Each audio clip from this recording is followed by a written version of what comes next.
Welcome back to கிட்டு சமையல். இன்றைக்கி நம்ம பார்க்க போகிறது ஒரு சிம்பிளான லஞ்சு ரெசிபி தான். அதுக்கு இன்றைக்கி கத்திரிக்காய் பொரியல், முருங்கைக்காய் துவரன், அப்புறம் சாதம், கீரை, பருப்பு இது தான் இன்றைக்கி பண்ணியிருக்கேன். நல்லா உதிரியாக சாதம் பண்ணியிருக்கு. ஸோ அதுக்கு வீட்டிலையே உள்ள தண்டங்கீரை எடுத்து இலை மட்டும் எடுத்து இந்த மாதிரி நறுக்கி வச்சிடணும். குக்கரில் பாசிப்பருப்பில் ஒரு ஸ்பூனு 2 ஸ்பூன் அளவுக்கு வெங்காயம் நறுக்குனது, 3 பச்சை மிளகாய், தக்காளி இவ்வளவும் போட்டு, பூண்டு, இஞ்சி கொஞ்சம் இதெல்லாம் போட்டு நல்லா வேக வச்சு எடுத்துடணும். குக்கரில் இது போட்டிருக்கேன். ஒரு 3 இல்லை 4 விசில் வரைக்கும் போடலாம்.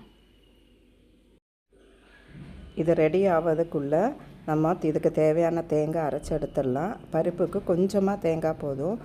ஒரு கைப்பிடி அளவுக்கு தேங்காய், 1 ஸ்பூன் காஞ்ச மிளகாத்தூள், மஞ்சத்தூள், 1 ஸ்பூன் ஜீரகம், 2 பூண்டு பல், அப்புறம் ஒரு 2 பீஸு சின்னதாட்டுள்ள இஞ்சி இதெல்லாம் போட்டு தண்ணி சேர்க்காமல் அரைச்செடுத்து ரெடி பண்ணி வச்சிடலாம்.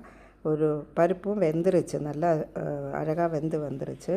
கடாயில் ஒரு ஸ்பூன் எண்ணெய் விட்டு கடுகு தாளித்து காஞ்ச மிளகாய் போட்டு அந்த கீரையை நல்லா வதக்கி எடுக்கணும். நறுக்கி வச்சுருக்கிற கீரையில் கொஞ்சமாக உப்பு சேர்த்து மஞ்சத்தூளும் சேர்த்து நல்லா வதக்கி எடுத்துடலாம்.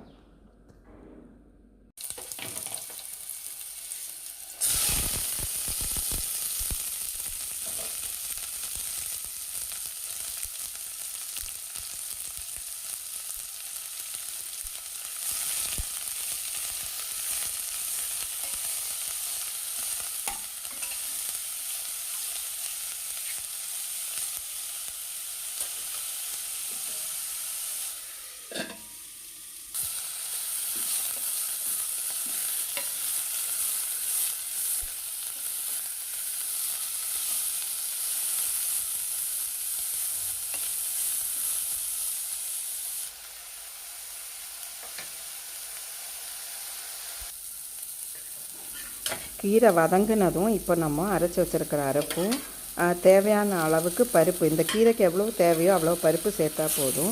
நம்ம வேக வைக்கும்போது ஒரு வேளை எக்ஸ்ட்ராவாக பருப்பு வந்தால் அது தனியாக எடுத்து வச்சிடலாம். அடுத்த நாள் வேறு ஏதாவது வைக்கலாம். மொத்தமாக இதில் கொட்டக்கூடாது. அது ஒரு டிப்ஸ். உங்களுக்கு தேவையான அளவுக்கு பருப்பு இதில் போட்டால் போதும். போட்டு உப்பும் சேர்த்து எல்லாம் நல்லா திளைக்க விடணும். தண்ணியும் ஜாஸ்தி சேர்க்க வேண்டாம். தேவையான அளவுக்கு ஒரு கப்பு தண்ணியும் விட்டு ஸ்லைட்டாக திளைச்சதும் ஆஃப் பண்ணிடலாம். கடைசியாக கொஞ்சமாக பெருங்காயத்தூளும் போடணும். ஸோ இப்போ பருப்பு ரெடி ஆகிடுச்சு.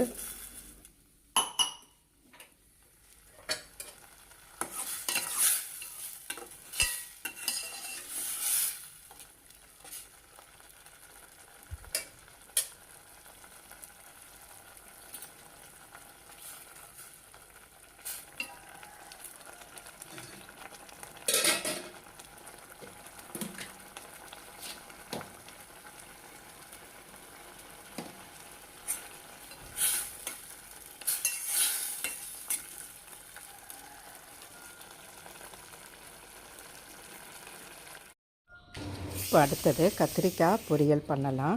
இதுக்கு ஒரு கடாயில் எண்ணெய் விட்டு, எண்ணெய் கொஞ்சம் ஜாஸ்தி விடணும். 4 ஸ்பூனுக்கு எண்ணெய் விட்டு சோம்பு, கடுகு தாளிச்சிட்டு பச்சை மிளகாவும் போட்டு நல்லா வதக்கிட்டு நம்ம நறுக்கி வச்சுருக்கிற வெங்காயத்தை ஒரு வெங்காயம் போதும், சின்னதாக நறுக்கினது, அதை போட்டு நல்லா வதக்கணும். வெங்காயம் வதங்கினதும் கத்திரிக்காவை போடணும். கத்திரிக்காய் தண்ணி இல்லாமல் பார்த்து போடணும், இல்லைன்னா கொலன்னு ஆகிடும் பொரியல் பண்ணும்போது. ஸோ இது நல்லா வதங்கட்டும். இதில் தேவையான அளவுக்கு 1/2 ஸ்பூனுக்கு உப்பு போட்டுக்கலாம். நான் ஒரு 6 கத்திரிக்காய் நறுக்கியிருக்கேன். ஸோ அதை இப்போ தண்ணியில் போட்டிருக்கேன். ஆனால் இதில் போடும்போது தண்ணி இல்லாமல் நல்லா உதறி போடணும். போட்டு மூடி வச்சு இந்த பொரியலுக்கு வதக்கணும். ஸோ இப்போ இந்த வெங்காயம் வதங்கட்டும். வதங்கி வந்ததும் அடுத்தது கத்திரிக்காயும் கொட்டிடலாம்.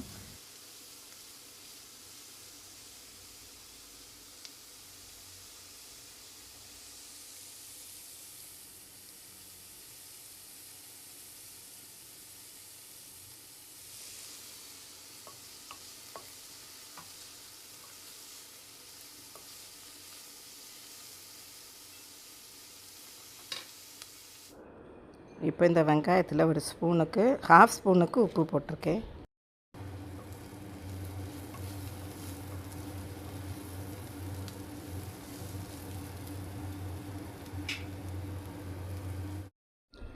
வெங்காயம் நல்லா வதங்கிருச்சு. இப்போ இந்த கத்திரிக்காவை சேர்த்துடலாம்.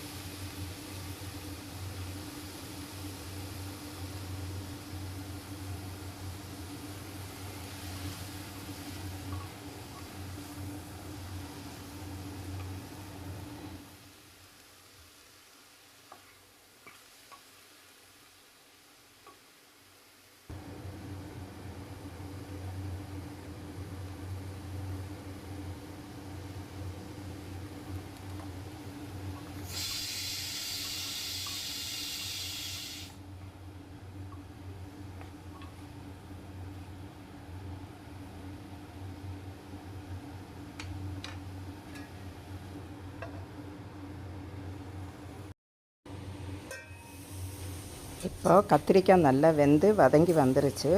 இதில் இப்போ நம்ம ஒரு ஸ்பூனுக்கு காஞ்ச மிளகாய் தூள் போட்டுக்கலாம். அப்புறமா ஆஃப் பண்ண பிறகு ஒரு ஸ்பூனுக்கு மிளகுத்தூளும் ஒரு 4 ஸ்பூன் அளவுக்கு கொத்தமல்லி கட் பண்ணி வச்சுருக்கிறதும் சேர்த்துடணும். அவ்வளோதான். இந்த கத்திரிக்காய் ரொம்பவே டேஸ்ட்டாக இருக்கும் தால் கூட சாப்பிட்றதுக்கு. கர்ட் ரைஸு தால் கூட இது ரொம்பவே டேஸ்டியாக இருக்கும், சோம்போட வாசனையோட. ஸோ இந்த கத்திரிக்காயும் கண்டிப்பாக நீங்கள் இது மாதிரி பண்ணி பாருங்கள். அடுத்தது முருங்கைக்கீரை பொரியல் மாதிரி பண்ணலாம். கொஞ்சமாக தான் முருங்கைக்கீரை வீட்டிலேருந்து பறித்து எடுத்திருக்கேன்.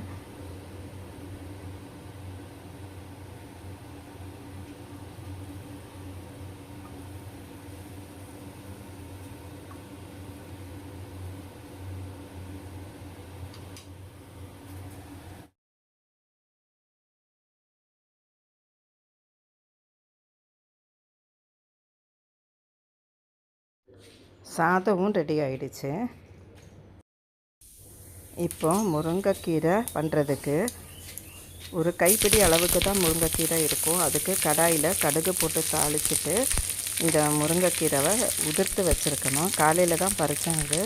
ஸோ இது போட்டு நல்லா வதக்கணும். கொஞ்சமாக உப்பு சேர்க்கணும், மஞ்சத்தூளும் போடணும். அப்புறம் இதுக்கும் தேங்காய் அரைப்பு அதே சேம் தான், பருப்பு கரைச்ச அதே அரைப்பில் தான் கொஞ்சம் எடுத்து வச்சுக்கிட்டு அதே அரைப்பு தான் உதிரியாட்டு இருக்கிறத இதுலேயும் போடுறேன். ஸோ இந்த மாதிரி பண்ணும்போது ரொம்ப டேஸ்டியாக இருக்கும். இந்த கீரை நல்லா வதங்கினதும் அந்த அரைப்பும் ரொம்ப தேங்காய் வேண்டாங்கிறதுனால நான் ஒரு 2 ஸ்பூன் அளவுக்கு தான் அந்த அரைப்பு இதுக்காக எடுத்து வச்சுருந்தேன். கீரை கம்மியாக தானே இருக்குது. ஸோ அதுவும் போட்டு இந்த கீரை துவரணும் ரெடி பண்ணிடலாம். ஸோ கண்டிப்பாக இந்த லஞ்சு ரெசிபி உங்களுக்கு பிடிச்சிருக்குன்னு நினைக்கிறேன். சாதமும் கத்திரிக்காய் பொரியல், பருப்பு, அப்புறம் முருங்கைக்கீரை துவரை. ஸோ இதெல்லாம் பண்ணி நீங்களும் சாப்பிட்டு பாருங்கள். தேங்க்ஸ் ஃபார் வாட்சிங் திஸ் வீடியோ.